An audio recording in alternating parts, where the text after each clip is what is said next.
Mercer County, one local leader was recently appointed to serve on an expert panel as part of the West Virginia First Foundation. The foundation was formed last year to oversee how the state will spend funds gathered through opioid lawsuit settlements. Our Robert Castillo shares more.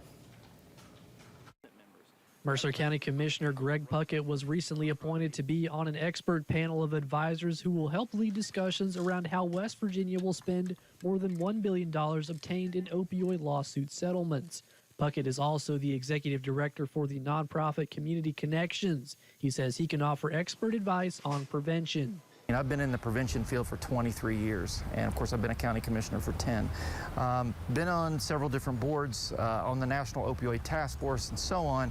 And so when they reached out to me and asked if I would have an interest to serving, of course I said yes. But it's just a great opportunity to help look at communities as a whole.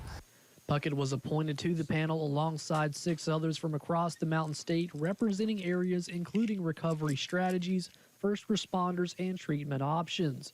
Puckett says he's looking forward to hearing these experts' perspectives, as well as being able to provide his own insight into how funding can be used. So in the preventative world, what we want to make sure we do is we look at things from an environmental lens. We say, okay, we've got to educate the public, we've got to do all these great things, but we also have to make sure we focus on what's going to make it better. What's the physical landscape of the environment, and what policies need to be in place to make sure that we don't have these problems in the next 10 to 15 years. Puckett and the others recently appointed will serve on the panel for the remainder of the year. Puckett says a new panel will then be appointed at the beginning of next year. Here for you in Mercer County, I'm Robert Castillo, WVVA News.